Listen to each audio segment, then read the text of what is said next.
Well, here we are. It is Friday, December 15th, 2023. And this, of course, is the weekly video. We do these every Friday. As you know, we did a few other extra videos this week on things that we wanted to talk about, things that we thought you might find interesting. I hope you watched them. Um, uh, and on we go. All right, heading into Christmas, almost the end of the year here. It's the end of the year everywhere. It's right now. I hope you got your shopping done. I'm working my way through my list for everybody in the family, and things are fine. Well, a couple of things I wanted to talk about is a few weeks ago we had talked about how December can be a sort of a soft month for auctions. You may not see quite as many auctions as you thought, but it's also December can be a very good time to shop for stuff, especially in the Asian art and antique market in general, because people are doing other things, and we're starting to see that coming up in some price results, and we're going to go through some of them and talk about it a little bit because right now there's no reason for the prices in the art world to be soft other than seasonal, because the stock market, even though the inflation remains a bit of a problem, things like that, the Dow is hitting a high this week. The S&P 500 is blowing the roof off. So there's plenty of business being done. It seems they're expecting interest rates to come down in the next year, hopefully, and that will hopefully help indicate that the inflationary periods are coming to an end, and all that good stuff. But there's a lot of other distractions going on, as we're all well aware, and let's just not even worry about them right now. Let's talk about antiques. What's really important? Got to have your priorities in line. One of the sales that took place this week was the Krauss collection of Chinese and Japanese ceramics, and there were some very, very strong prices, but there were also some real bargains. This was sort of an indicator of what I was talking about. The great things, the interesting things, the rare things did very, very well, but the more typical things, the sort of meat and potatoes of the China trade market, I think came through rather soft. So we're going to get to some of those as we go through the video today. One of the things I did want to bring up quickly was when we did the preview for this auction. Some of you may remember we talked about this plate because it, to me, looked like an 18th century, circa 1760 plate or so, beautifully decorated, vibrant enamels. The technique of the painting and all that was excellent all the way around. The gilded border with the red outlining. As you can see here, was a technique that they did that really enhances the gilding, makes the gilding stand out better, and there's a very lovely scene. They had dated this as a late Qing, late 19th century plate. And for the life of me, I couldn't figure out why. It was 11 inches in diameter. Clearly, to me, and I think to many of you, you saw it, you said that's a mid 18th century dish. And I think it was. And they had given it a very modest estimate of $800 to $1,200 or something. Ended up doing very well. It ended up selling for $7,000 plus premium. So it did very well at the end, just fine. But it was rare. It was very, very pretty. It looked to be in pristine condition. And the stuff in the Krauss collection overall, I think, was in very good shape. And that, of course, always helps a lot. Not only in good shape, but upper end quality is very important too, of course. And then you have this, an English hunt bowl. Now, back in the 1990s, an 11-inch hunt bowl like this would have sold for probably $4,000 to $6,000 pretty comfortably. And today, that market has gotten soft. And this bowl this time around sold for $1,795. Now, I think it should have brought more than that, but I think it would have brought more had it been sold in April, something like that. At another time of the year when the market is paying much more attention. Right now, there are not that many people paying attention to the art market, I'm afraid to say. So if you are paying attention, it's a good time to buy things. And this, of course, is one of these bowls. These bowls are very similar to the ones that we talked about this week in identifying copies of 18th century bowls. And this was a sort of a prime example of an authentic one. And you may remember we talked about the gilded diaper borders and the color of the enamels and all this. But this was a very vibrantly, brightly painted bowl. I think it was a great buy for somebody. Whoever, I hope maybe one of you got it. I don't know, but this was an exceptional piece of porcelain, and I thought it was awfully nice, awfully nice. And then moving along over to this was the late Qing to Republic period vase. I thought it was late Qing. I didn't see this as a Republic vase. They had some questions apparently, but this is the vase. The enameling on it, the colors, the way it was decorated, and all this looked very 19th century to me. The turquoise enameled roux scepters and so forth, and this beautiful, beautiful upper red background with a little bit of incise decoration decoration, then filled in with enamels. All very, very good. This was a pretty vase. And then it had grisaille decoration around the bottom, which is sort of an interesting touch. And it sold for $4,000, which was, I think, within the estimate. I don't remember exactly what the estimate was. I think the estimate was 3,000 to 5,000 or something. So it came down right in the middle of the estimate. But it was a nice piece of porcelain, awfully good looking. And I do think it was and it was 18 inches tall too. Keep that in mind. That was a big piece of porcelain. So I don't think that was an outrageous price at all for something of that quality. And then there was this I thought was a sort of a steal. This was that fantastic looking 14-inch Kangxi charger that had been sold by Earl Vandekar in Knightsbridge over in the UK back in 1998. And this was a stupendously pretty bowl piece of porcelain. And I don't know why it didn't do better other than the time of the year. The enamels were all intact. This was a very, very beautiful example.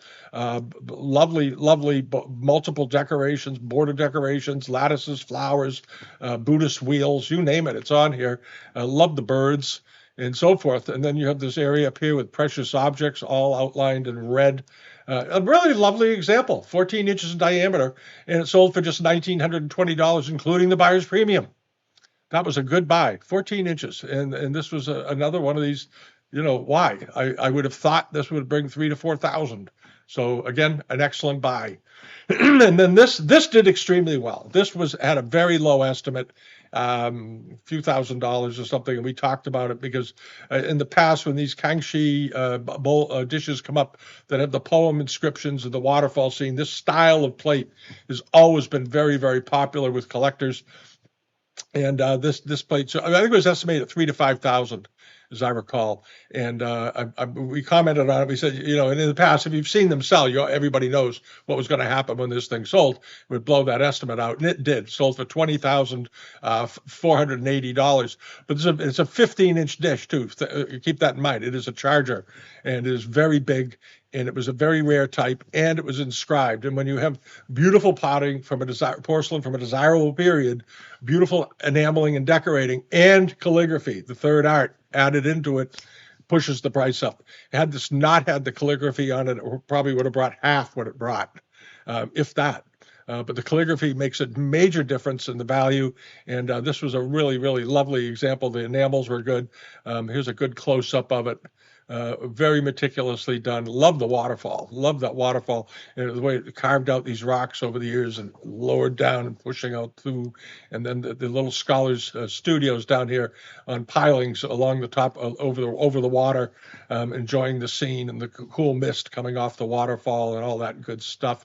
And then the border, of course, is filled with butterflies and fish going around it, and a crayfish over here and everything. It was just a nice dish. God, it was a good, beautiful piece of porcelain. And it brought a good price. It deserved the price. It deserved the money. And then this I think was pretty good buy. This was now we're back sort of to things that I think went very, very reasonably. This is a Wutsai decorated Shunji, transitional to Shunji period ladies' jar. And these jars with the big figures on them like this are pretty rare. They do not turn up all that often. Typically, it's a more confusing, busier. We'll call it that. But generally, a lot of them don't have these large human figures on them. And I love the bright enamels of the bright green here of these bushes propping out from underneath the rocks. And you have this lady, and notice I love this. She's sewing this robe, and you can see this very, very, very fine black line representing the silk as she's repairing the gown. And then this woman here is carrying a little wine warmer in her hand and so forth, and they're sort of having an afternoon for themselves. And I thought this was just a lovely piece, and it had its lid. And the lid is probably original. The lids on these were sort of a mix and match affair when they were making them, because the jars were often made in one place, and they produced lids in another place, and then they brought over the lids and sort of paired them up with jars as best they could. So often the pattern on the jar lids are not the same as the pattern on the jar. Because in general, from what I've read, they weren't made in the same place. They had places that made jar lids, and they made them and they sent them over by the crate, and then they matched them onto jars that were coming out of the kilns. Anyway, this one sold for $6,400, which I think is very reasonable Very, very, very reasonable. This was a 13.5 inch tall jar, and it was looked to be in very nice condition. And in the past, we've seen jars like this, and they bring 8 to 12,000, 9,000, and I think this one represented a really good buy for somebody. Plus the unusual decoration. But I do wish bottoms would include more photographs with their listings. I've said this many, many times. I don't understand why they don't. I think all the auction houses do. If you're expecting to get online bidders, put lots and lots and lots of pictures up. Don't if people are interested, it's a funny thing. If people come to a lot like this and they see one photograph, there's no picture of the other side, there's no picture inside, there's no picture of the bottom. And I know they don't like to think that you should be questioning it and wanting to see all that and take their word for it and all this nonsense. But if somebody comes along and sees this, a lot of people are not going to go to the trouble of starting the process of trying to get extra images from an auction house. They don't like to do it. And I think that the auction houses just make it harder on themselves by not stop being so lazy. You've got the thing on the photo table. Take a few extra shots of it and include them in your uploads. All right. This is not. It's not 1970. God, one picture and that's it. No, everything. Show everything. And then there was this. This was one of my little rants for the day. All right, now on to this. This was the lot I liked a lot, and if any of you bothered to check in on this lot, did you get any pictures of this ewer over here? This Middle Eastern form ewer. I thought that was really a nifty thing. Now maybe it was just an 18th century copy or something. I don't know, but to me it looked certainly in the style of a Ming piece, and I really was curious to find out more about it. And when you blow it up and pull it in, it doesn't look like 18th century blue and white. It looks older than that. It looks rather dirty too on top of it. And I would love to know if any of you if any of you wrote in for pictures, extra pictures of this lot, let me know. I think this was a terrific lot, and the whole lot only sold for $1,920, which I think was a great buy. They're dating it as 16th century, but I would love to have seen the rest of that ewer, because that to me looks like it's worth what the lot sold for. I think that was a relative bargain. And also this little Wutsai teapot at the bottom, and that very, very fine China trade teapot up top. That's a heck of a fine teapot. Full length on the spout. Sometimes you see them and they're broken if they get chipped. See this little ridge right here? See this little ridge right here on this pot? If this area gets chipped, what they sometimes do is this is already there, and they'll cut it back to that spot so it doesn't look like it's been reduced in length. But if you flip it over and it's got this blue and white decoration, you'll see that it ends abruptly at that seam. If that's the case, it means the spout's been cut back a little bit. But at any rate, the handles don't look like they've been off of it, which is a really amazing thing for those strap handles. They often broke. And I like the butterfly decoration, all that. And then they have this Batavia type brown dressing, rather big fat teapot, and then this nice little one down at the bottom that looks like it's in pretty good shape. Might have had a little nick right there on the spout. I'm not sure, but that's a dandy looking little teapot, and I think this was an excellent buy. Again, time of the year. If they'd broken it up and sold them separately, I bet it would have yielded a total greater than $1,920. All right, now, but that was the sale. The sale did pretty well. I don't want to stay too much on it for too long, but if you go in there and look at it, the prices were good. Overall, I think they would have done better if they'd shown more photographs. I don't know why with digital photography, why it's so hard to take extra pictures. But anyway, because you've got a lot that had six teapots in it, Chinese Amari wares, and there was a mustard pot thrown in there. The whole lot went for $1,500.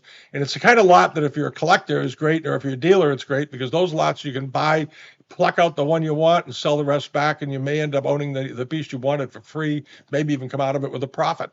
All right. And then there was this very nice lot over here, sold for $2,300, but a punch bowl, a Yongchen looking plate, an 18th century plate, 18th century pot, and this very cool square form Famille Rose 18th century teapot right there, 18 with the rusticated sort of tree trunk handles with highlighted and gilt.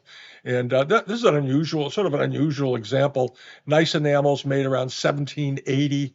To me, that looks like a $600 or $700 teapot all by itself. At any rate, it was a good lot. That was a nice lot.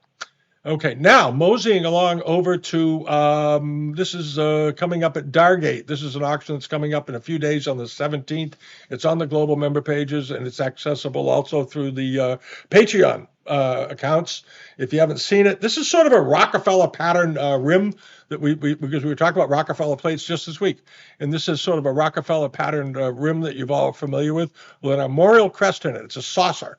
This is a very nice piece of porcelain, and it may be something for the person that is never going to spend $4,000 or $5,000 on a Rockefeller pattern hot water dish or a platter or something. This is a saucer. It's about 5 or 6 inches in diameter. It's beautifully done. Armorial crest. You can probably look it up in Howard's directory, and it's got a starting bid of just $60. Well, it's already up to two bids at $60, estimated at $200 to $400. Looks like it's a nice shape. This auction is in the United States, in Blairsville, Pennsylvania. All right, they have it's a part of a general auction, but this is rather nice. I thought that was a good looking, sort of a choice little piece. Nice example. And then this is also at, oh yeah, that's it. They have a lot of export in this sale. That's right. I set these aside for this purpose. I forgot. This is a nice Mandarin cider jug. You're familiar with these?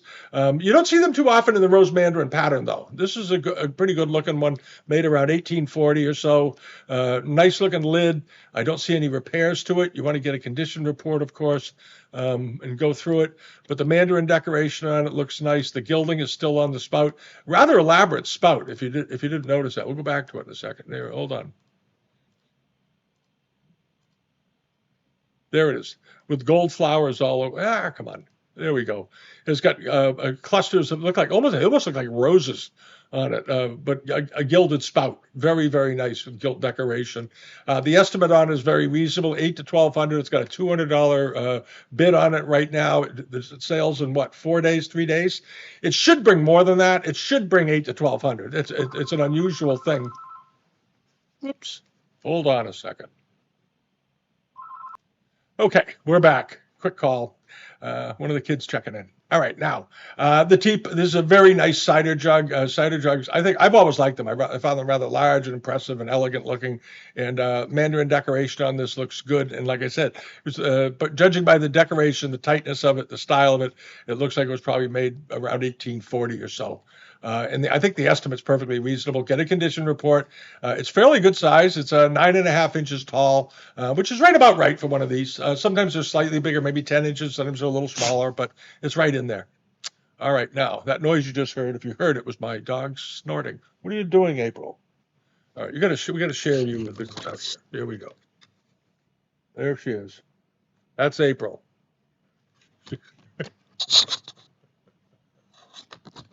Okay, there we go. All right, now let's see here. Fix that. That's the mighty April. All right, now over to this. This is an interesting thing. This is a washstand basin bowl. And when you look at these, people sometimes say, how come there's no decoration on the outside of it? This is also at Dargate.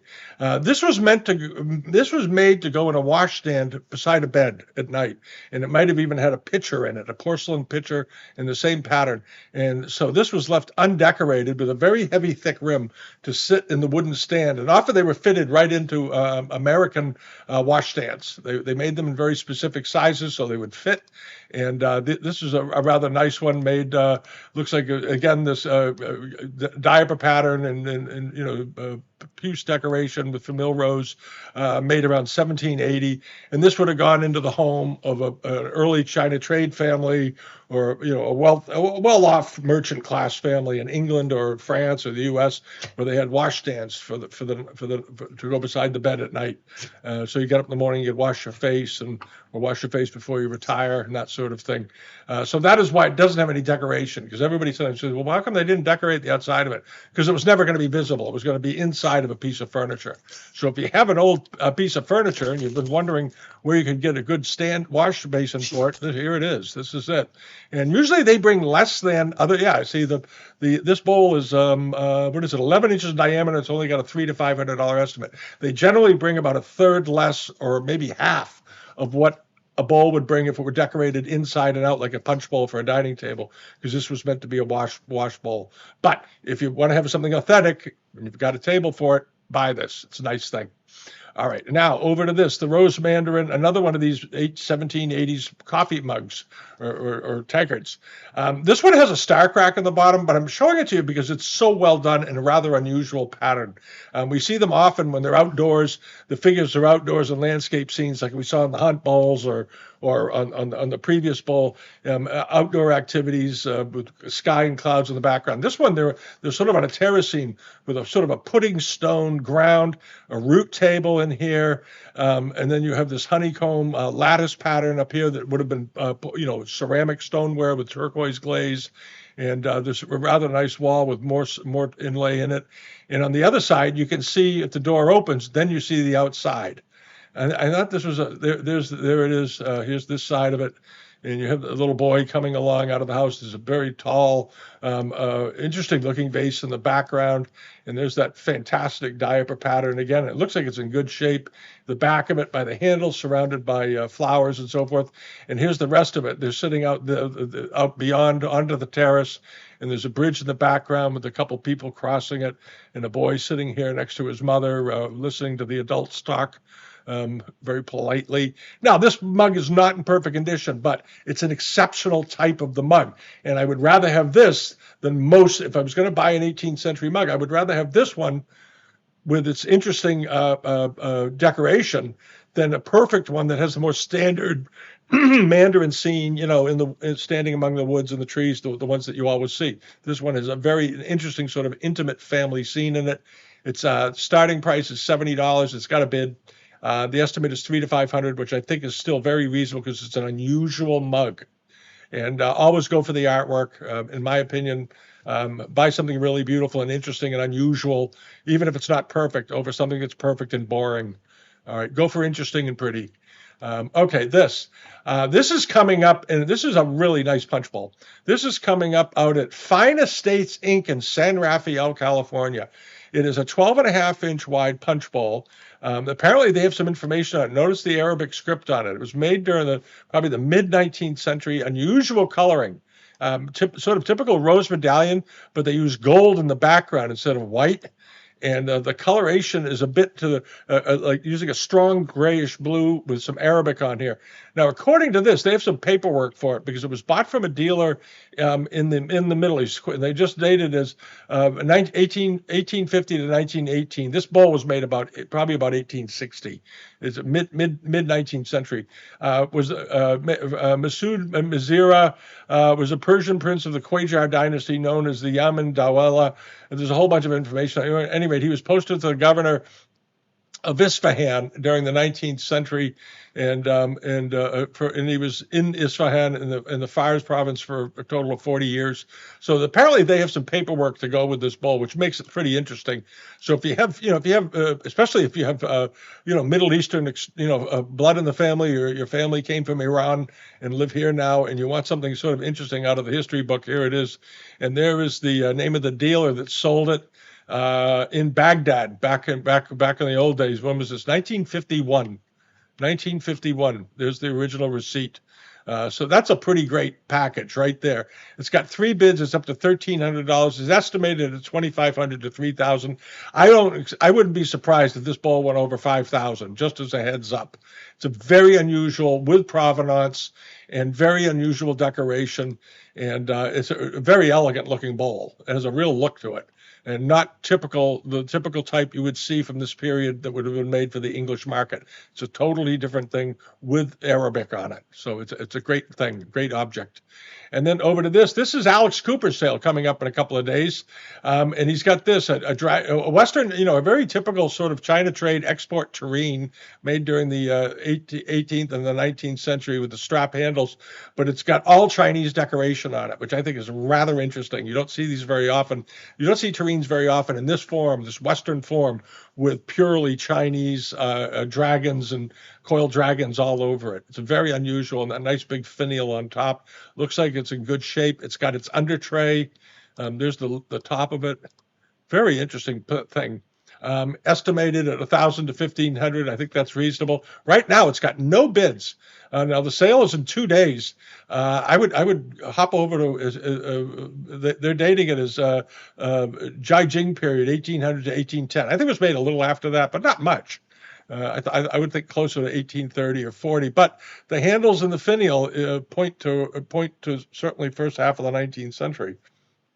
At any rate, I think the estimate is very reasonable, and if you like this thing, I would sort of pay attention to that, because you might be able to pick it up for $700 or $800 for the platter and the tureen. So I think you might have a chance at it. I'm not saying you will, but it's worth a shot. All right, and then this, also in the same sale, Alex Cooper. He's in Townsend, Maryland. Is this a China trade reverse painting on glass of a European scene? Very nice book of these little kids, 19th century. The two girls reading books, and the youngest girl going over to an older man. This looks like it may have been. They're calling this a European scene, but it looks like Europeans, perhaps in Jerusalem or in the Middle East, because of the minarets in the background and the way it's done, or possibly in Russia. I'm not sure. This would be fun to research. Do a little research on that. That's an interesting picture, beautifully framed too. And if anybody has any thoughts on that, let me know. I think this is a very interesting thing. It's 21 by 20 by 20 inches, so it's good size. It is reverse painting on glass, so it's going to require special handling and shipping. The estimate is very reasonable, $1,500 to $2,000. It's the opening bid price right now is $750. That's a total no-brainer. In even $3,000 or $4,000 for this, because it's unusual subject matter, and I suspect the design comes from a print source of some kind. And with a little research, a little work, you could probably track down what this picture is from. Because it's a very interesting scene, very evocative scene, with the doors open, and leading to this another pair of double doors, and then beyond that, these high dome buildings, perhaps mosques, Orthodox Christian or Orthodox Muslim mosques, very interesting, or temple. I don't know. It's going to require some work, but this is something worth looking into. I love that. And $1,500 to $2,000. Probably the reserve is probably $800. So I wouldn't worry about that. And then also this Datsai plate, done 18th century, Yongchen to Qianlong period, 9 inches in diameter, starting price $300. Nice looking enamels on it with butterflies and flowers, and I like the cloud, the way they did the clouds around the border with the flowers floating on top of them. It's rather stylized, but nice Datsai enamels, and $300 opening bid. And then this was a teapot that sold. I want to talk about this. This was an enormous teapot, and I don't think it brought too much money. It was estimated at $1,000 to $1,500. This was sold at Montgomery, down in Columbia, Maryland. This teapot is almost 12 inches wide. This is one heck of a big teapot. That's a big teapot. And I've had them in the past. I actually had one that I bought out of a house in Newton, Massachusetts a few years ago that was about this size. And it was one of the biggest ones I'd ever handled. And this is a big teapot. Most teapots are, 7 inches from stem to stern. This thing is just a hair under 12 inches. Very big, gutsy teapot. The gilding looked like it was in quite good shape all the way around. The handles are intact, and they have a very sort of festive sort of decoration on them, with the color palette chosen and so forth. Sort of serpent handles. The lid looked nice. I think that was a good pot. And somebody picked it up for $900 plus premium. I think that was a very nice buy for a massive 18th century, 1770, 1780 teapot. Very, very nice. And then over here to this was a sale at Swarter's, and they put this lot together. And I only have to assume that the mugs must have been all in very rough shape or something, because there's like 20. I don't know how many. I didn't bother to count them. It's just a sea of mugs. 1, 2, 3, 4, 5, 6, 8, 9, 10, 11, 12, 13, 14 mugs. Some of them had make-do handles, replacement handles, like this one. Obviously, is a replacement handle. Some of them look original. This one had a restuck handle, from what I can see, and they had these sort of interesting mounts on them. And what a great way, though, to start a mug collection. And there's one in the middle, and I don't know if they illustrated that in particular, because I thought that looked rather interesting. This one. This mug right here. It's an 18th century mug with very unusual coloring. That might have been the sleeper in the lot. Very unusual and rather tall and narrow for its type.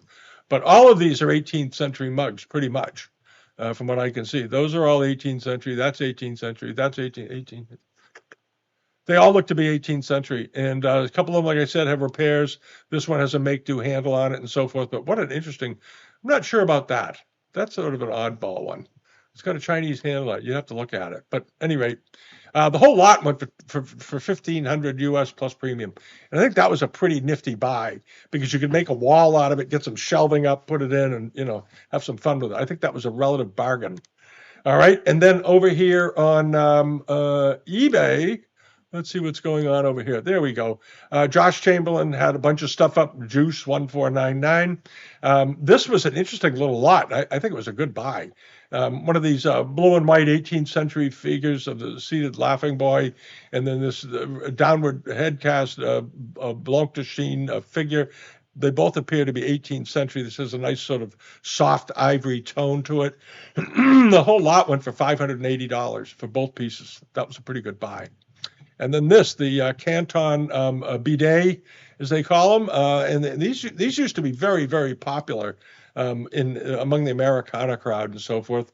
And they often brought, $2,000, $3,000, $3,500 even in a good auction. It's a Canton pattern porcelain. They're quite big, quite heavy, and there's the drain for it. And they always fitted them out onto these stands. Not that you could ever use it on a stand that high, I suppose. Probably maybe fill it with water to wash a baby in, I suppose.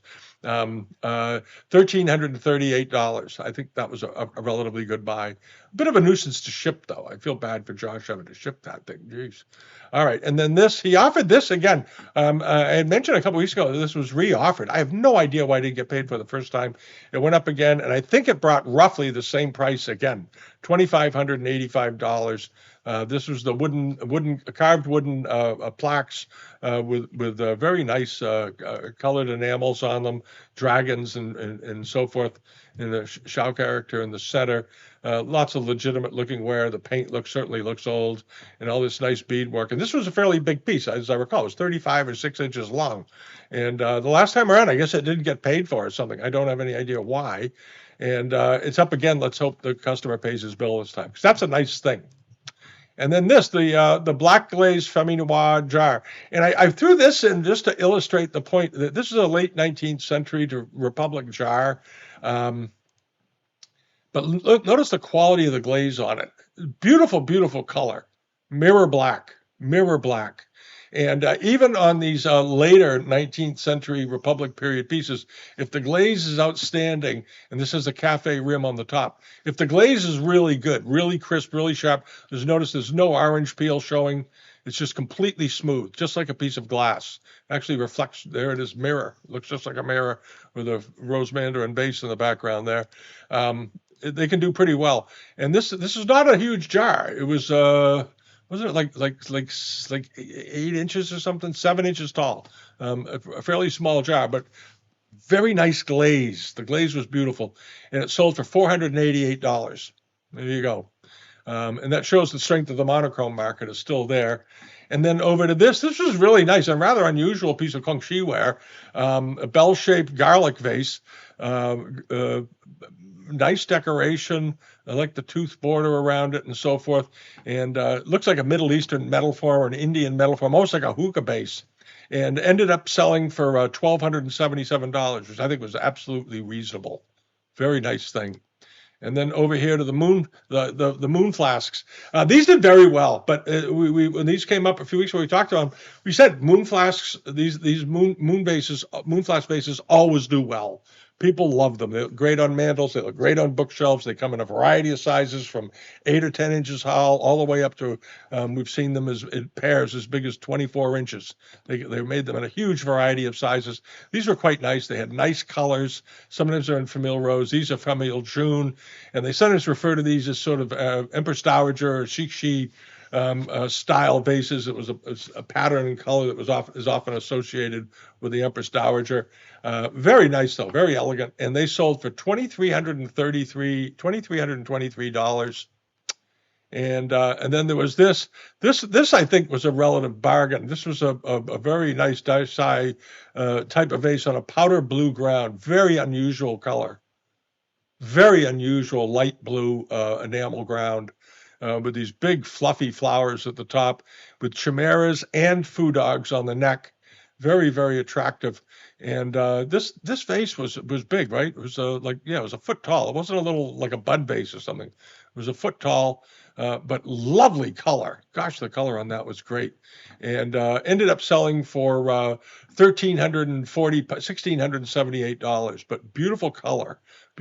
Was it in good condition? No restorations, no hairlines, no cracks, and that sort of thing. Great shape, but again, unusual. This is the kind of things I really like. It's unusual color. Unusual color.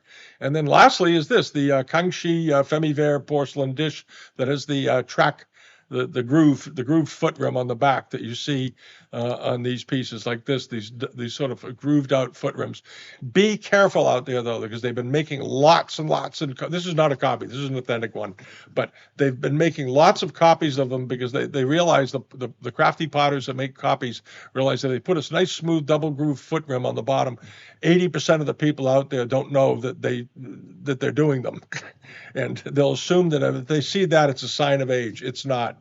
They've been adding these groove foot rims on now for over 10 years. So you want to be very careful. If you see that foot rim, look double close, look extra close. But this was an authentic example and ended up selling for $1,064. So like I said, there are some good buys out there, and in particular in China trade and export pieces.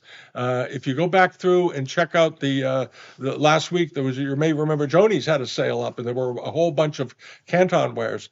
And some of the pieces had trouble breaking $100 for vegetable bowls with covers and all this other stuff. It is a great time of the year to build up your collection if you get online and look around. And also the other thing you want to always look out for is short notice auctions. Auctions, to be successful, need a fairly long percolation time.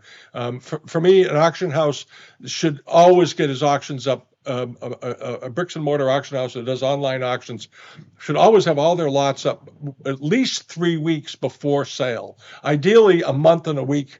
Ideally 5 weeks before the sale. It makes a massive difference in your results because it gets people familiar with it. They go and look in live auctioneers every day. They see it time after time after time. They've had time to think about it. They begin to notice things that they kind of like. And before you know it, they're registering and wanting to bid. But where you can make a bargain is if you see a sale that's posted today, for example, Friday, and the sale is next Friday. That's a 7-day notice sale. There's going to be some bargains in there. There's going to be absolutely some bargains because it won't have been on long enough on the market to penetrate the radar of people who collect, because you're going to have a lot of people that only look once every 2 or so weeks, and they look quickly. And they're interested buyers, but they don't live online, so they're going to easily miss it. And you don't want to consign with an auction house that does that. That's a bad idea. If you give stuff to an auction house and they're getting down to under 3 weeks, less than 2 or 3 weeks before the sale, you might want to call them and suggest you're pulling your stuff. All right. And I don't care how big the auction house is.